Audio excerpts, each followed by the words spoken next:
Bonjour et bienvenue dans l'entretien.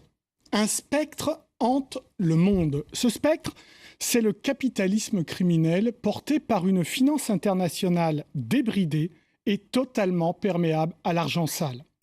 On parle ici de l'argent de la drogue, de la prostitution, mais aussi plus largement de cet argent qui vient de tous les délinquants et criminels en col blanc.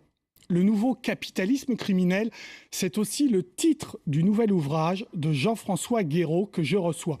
Bonjour Jean-François Guéraud, merci d'être parmi nous.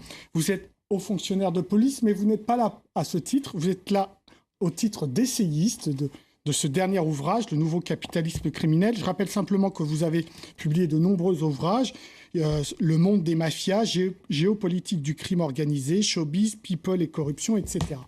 Aujourd'hui, vous vous attaquez à quelque chose que vous connaissez, mais qui semble avoir pris de l'ampleur depuis la fameuse crise de 2008, où on a vu là l'argent sale du crime organisé soutenir des banques.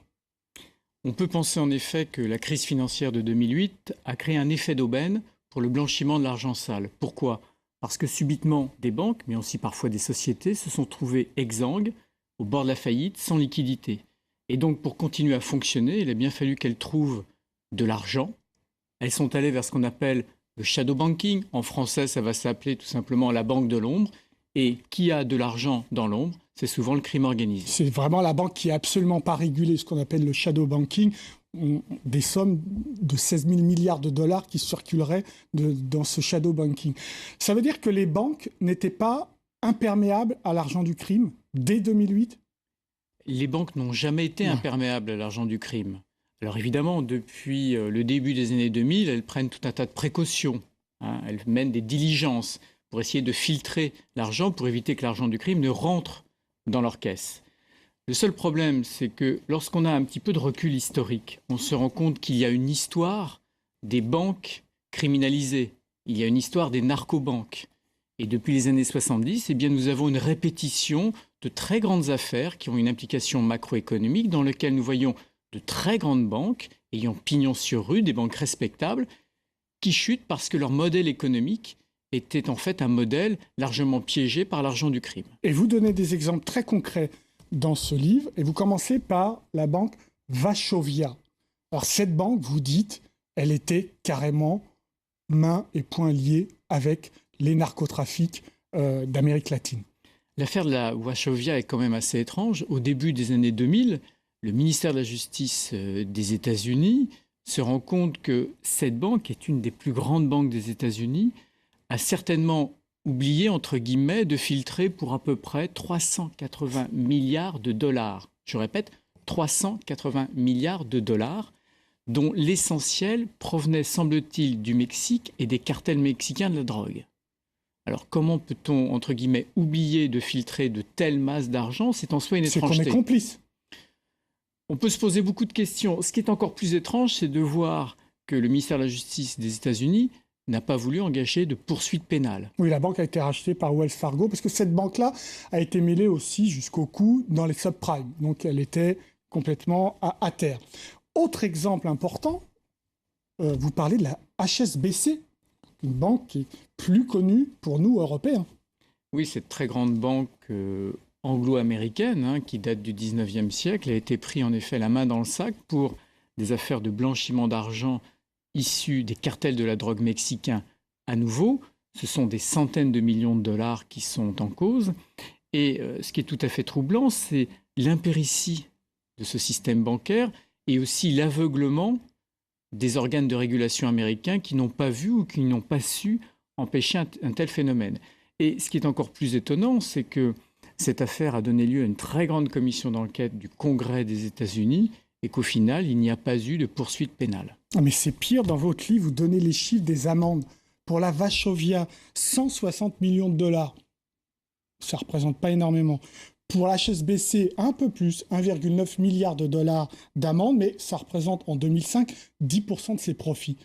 Mais ça veut dire quoi ? Ça veut dire qu'à la rigueur, ça fait partie du risque, mais qu'on peut continuer si on paye si peu. C'est exactement ça. C'est-à-dire que les amendes en elles-mêmes semblent considérables. Rapportées au chiffre d'affaires ou aux gains faits par les banques par le passé, tout ça est tout à fait dérisoire. Et donc ces amendes pénales constituent moins des sanctions qu'un espèce de droit, j'allais dire, non pas à polluer, mais en l'occurrence d'un espèce de droit à blanchir. Comme il y a de l'impunité, eh bien c'est un encouragement. Et on voit en réalité à Wall Street, mais c'est vrai dans d'autres pays à travers le monde, de très grandes institutions financières qui régulièrement sont prises la main dans le sac. Alors, on va passer un palier. Ça, à la rigueur, on va dire que c'était les années de 70 jusqu'à 2000, avec aussi l'exemple que vous donnez de la BCCI. Et alors, on passe à un phénomène encore plus important, encore plus risqué, c'est le trading de haute fréquence. Alors, juste pour expliquer ce que c'est, le trading de haute fréquence, c'est la manière de passer via des ordinateurs des ordres d'achat ou de vente à la nanoseconde. Et vous dites, vous, attention, c'est très dangereux. Tout le fonctionnement des marchés financiers a été révolutionné depuis une quinzaine d'années, à bas bruit, sans qu'il y ait de débat public, par une nouvelle technologie. C'est en fait l'hypervitesse, comme vous l'avez dit, sur les marchés financiers. À la nanoseconde, et peut-être demain à la vitesse de la lumière, on peut en réalité passer des milliers d'ordres de bourse. Et quand on cumule la très grande vitesse et des très grands volumes, eh bien on crée de l'invisibilité sur les marchés parce que tous les organes qui ont en charge en principe la surveillance, le contrôle, la régulation ou la répression des comportements fautifs, ces organes ne peuvent plus rien voir. Alors, vous dites aussi, il faut revenir à la racine pour comprendre certains phénomènes. Et à la racine de fréquence au trading, on voit quoi? Des bandits, des délinquants, des gens qui ont su jouer avec des algorithmes, mais qui ont triché, puisqu'ils ont été condamnés. Ils ont payé des amendes. Vous savez, dans les premiers temps de toutes les innovations, c'est toujours un petit peu le Far West. On est dans des périodes floues, grises, dans lesquelles le légal et l'illégal n'est pas bien connu et fixé. Et donc c'est vrai que dans les origines de ce trading à haute fréquence, il y a eu tout un tas de jeunes gens très novateurs, mais qui ont été de vrais gangsters. Donc l'origine est un peu douteuse, mais j'allais dire, c'est souvent comme ça, il y a souvent un péché originel dans toute chose humaine. Bon. Ce qui est intéressant, c'est aujourd'hui de comprendre deux choses à propos du trading de haute fréquence.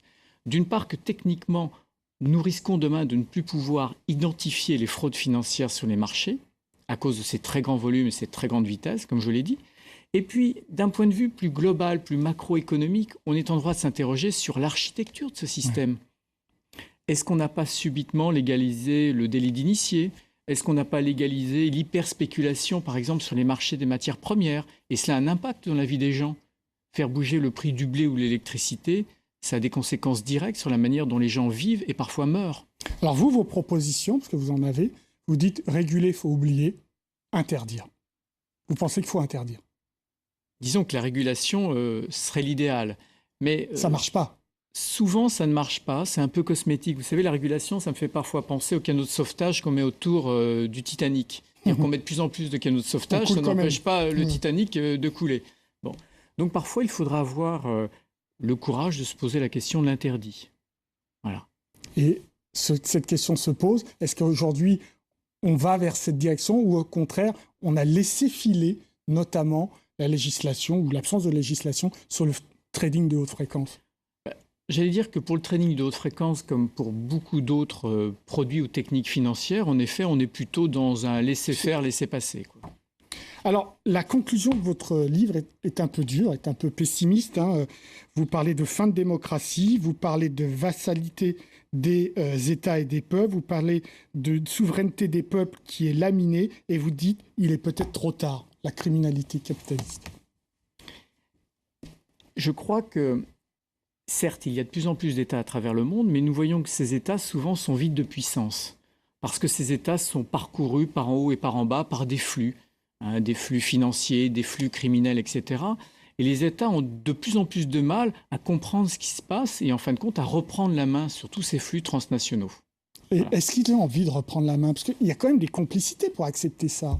Je pense que ce n'est peut-être pas en termes de complicité, si je peux me permettre, qu'il faut raisonner, mais en termes de rapport de force. C'est-à-dire qu'aujourd'hui, nous avons des rapports de force entre le politique et le financier. On voit bien aux États-Unis, c'est un rapport de force entre Wall Street et Washington, en sachant qu'il s'agit moins d'une confrontation que souvent, en effet, de comportements symbiotiques. On passe de l'un à l'autre et on vit ensemble, dans un entre-soi.